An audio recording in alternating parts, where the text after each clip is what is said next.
Hey, welcome back to another episode of TheNewHam. My name's Scott, call sign is W4OLV. What I want to talk about today is one of the biggest concerns for new ham radio operators.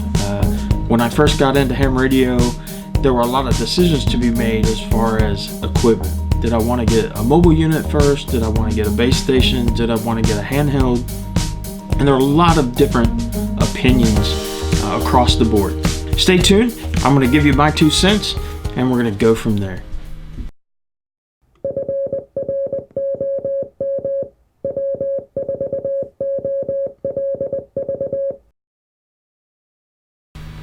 Alright guys, so when I first got into ham radio, you see all of the cool radios that are out there across the board, whether they're handhelds on up to the real fancy base station units that basically have every knob, bell, and whistle that you could ever imagine. There are differing opinions. Some folks say you should invest in a mobile unit that can also double as a base station unit in your home. Well, my opinion differs a little bit, and here's why. When I first got into ham radio, I didn't know if this was going to be a hobby that I was going to continue to do over the span of decades. All I knew was I was interested in it at the moment and I wanted to give it a go. So I really needed to get in at a low cost, and I didn't want to spend a lot of money until I knew that this was something I was really going to be interested in and dig into. And there are a number of handhelds out there that fit that bill. And the reason I went with handheld is just budget. And with the handheld, you can get right on the air with little to no issue at all. Just a little bit of programming knowledge and you're up and running. Even that, it doesn't even take a lot of programming. A lot of them you can just do it from the keypad. Now, the debate deepens even from there. As you go from there, we start to talk about, well, what handheld? Well, why a handheld over a mobile? Why not a base station? The reason I went with the handheld is it's an all-in-one package. You get the antenna, you get the charger. All you got to do is plug it in, hook up the antenna. Some folks choose to buy an accessory antenna that's a little bit better, which is probably a wise decision. Some of the rubber duck antennas that come with the radios aren't that great. However, when you talk about mobiles, you talk about base stations, there's additional investment there. You basically get the radio and the mic, and you get a little bit of power cord to hook into a power source, which is the first thing you got to think about. You have to buy a good quality power source in order to power your radio. Now, if you're mobile, you can hook it up to your battery, but on a base station, even if you're going to double that mobile as something you can bring into your home, you're going to have some type of power supply for that. It doesn't run off your average 110 electrical outlet. Not only that, we also talk about you're going to have a little bit of coax. You're going to have to purchase a separate antenna. So there are a lot of things where the cost begins to jump up exponentially fairly quickly. On a handheld, you can literally get into the game with a Baofeng for $50 or $60. What I've got here is the Baofeng UV5R. I'll get it right here in a second. The UV5R is probably one of the most prolific cheap Chinese ham radios out there in the ham community. Good reason. It's cheap. If you don't know what you want to do or what direction you want to go, you grab one of these, you get started, you start learning. The software for these is called Chirp. It's very easy to use. It's free to download. It is a little quirky at times, but they do updates fairly regularly to it to try to keep it up to date with some of the new radios that are coming out. The Baofeng is loved and hated. There's no other way to say it. You'll have people out there who just despise them because they feel like it's just cheap Chinese junk. There are other people who love them because they are cheap, because they are affordable. For $100 you can have 2 or 3 of these and throw them in a bag, keep one in your car, keep one at the house, and you've got less than $100 invested in the radios. There are some issues that you probably need to know about. One, some of these say that they're 8 watts. Some of them are knockoffs. They're not actual Baofengs. And the 8 watt stuff is probably more like 7. It's not putting that much power out. And then you have some other issues like spurious emissions and stuff like that, where they've been tested and really been found to be way out of compliance in some instances. I don't want to deter you from buying one of these. I have 3 of them, one of which I fried. And that's one of the other big things that made me go with that is if I tore it up, I didn't care. It was okay to tear this up, let it be, throw it in the junk pile, and just keep it for spare parts. You know, the battery was still good, the buttons are still good, the knobs are still good. You can use those things to basically fix up other radios as you go along if you bust something off. So I just held on to it, and it just kind of sits in the junk pile. You know, one of the big things that breaks is belt clips. It's got a belt clip on it. You'll notice this one does have an extended battery. I do recommend that. They also make the short battery now that has a little bit longer life on it, a little bit larger battery as well. And you'll notice I have a Brie antenna. Super cheap antenna. The antennas that come with these really aren't that great. They're okay. Especially if you have repeaters close by. But if you want something a little more robust, the Abri is kind of fun to play with, flexible, you know, military style stuff for all those airsoft people out there who might want something to play with. Those are great. I also have just a little Nagoya that I put on it as well. But you're looking at about, for the whole thing, for a good quality one that comes with all the pieces and parts that you want, probably about 50 or 60 bucks. With the extended battery. You can get them a little bit cheaper. There are some packages out there that you can find. I saw one package online where there were 2 radios and the programming cable. That is the only other accessory you will have to purchase is a programming cable, and make sure that you get a genuine Baofeng cable. You don't want a cheap one. You want that one because the drivers are all built in and it's plug and play. That's a good budget radio. If you're looking for something that's a little more upscale and your budget's a little bit bigger, you can move into something like the Yaesu FT-70D. The FT-70D runs about $124. Again, it comes just with your battery. It had a different antenna. It doesn't come with the rubber duck antenna, but it comes with your basic rubber duck antenna style. It's about 7 or 8 inches long. And this one, however, does have the capability of doing C4 FM, which is the Yaesu Fusion, as well as analog.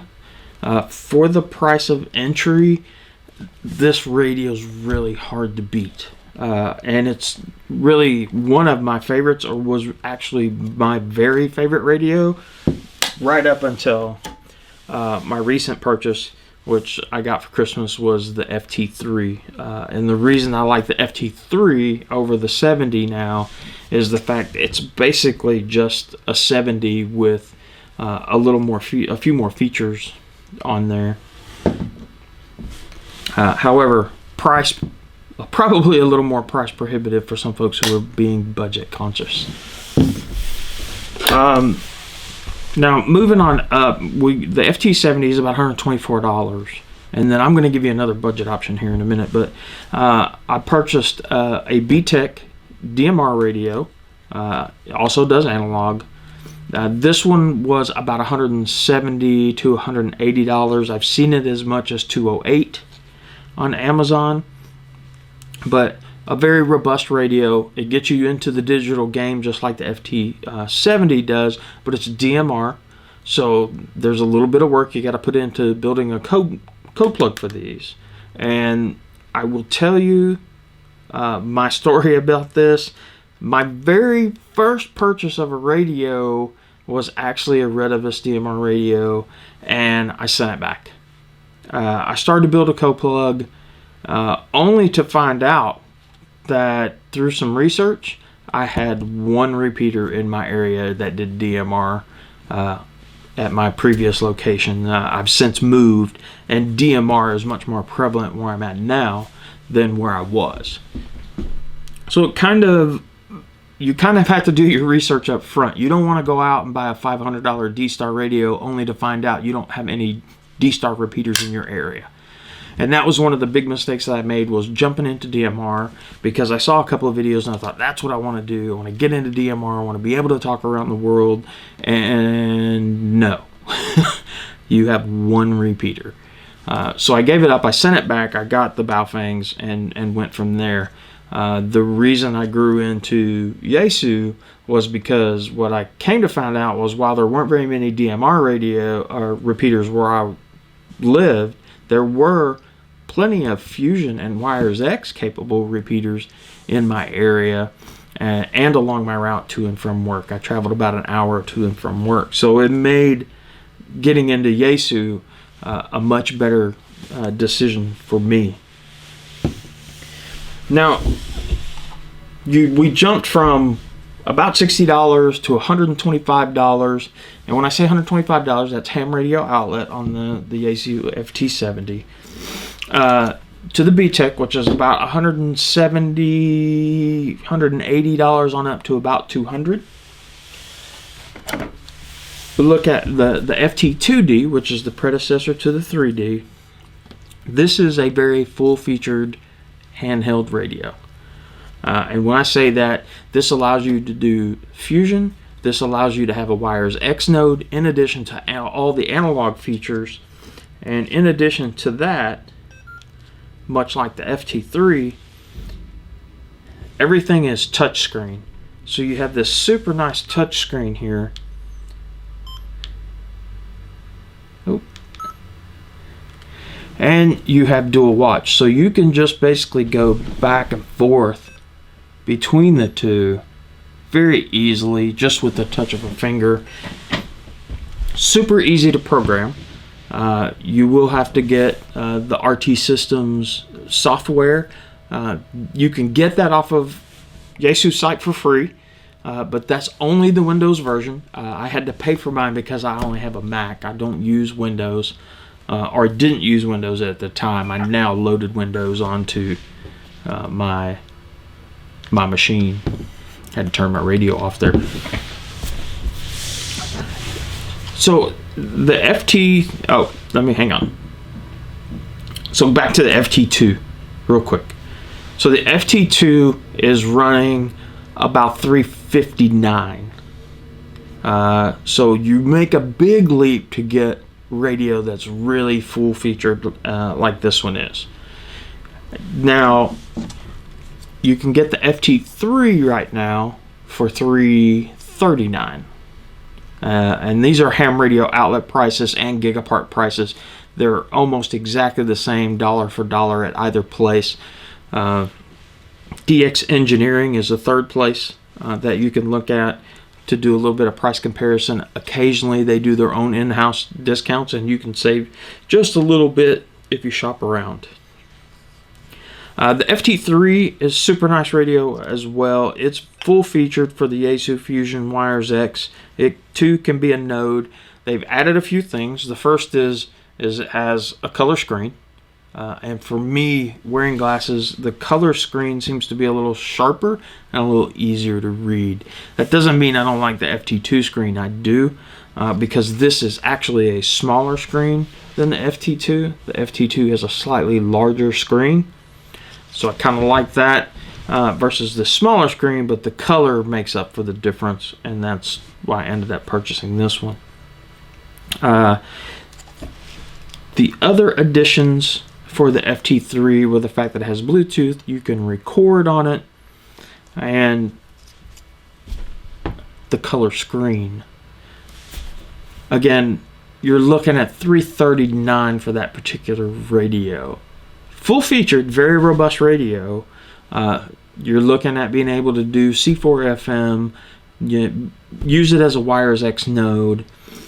But again, when you get into the Wires X and the Fusion, it's going to be very dependent upon where you live and if repeaters that are out there are capable of that, because if you want to use this as a node, you actually have to have 2 radios, because one has to be the full-time node and the other one is the receive and transmit into that node. Yaesu makes another radio that is dual band that I like as well. The FT-4XR, I believe it is, and I'll leave links to all these radios down in the description. But right now at Gigaparts, that radio is $69. It is analog only, and is a great quality little handheld. Lots of little features that make it very convenient. Again, you can program it using RT systems, and for $69 to get in the game, jump right on.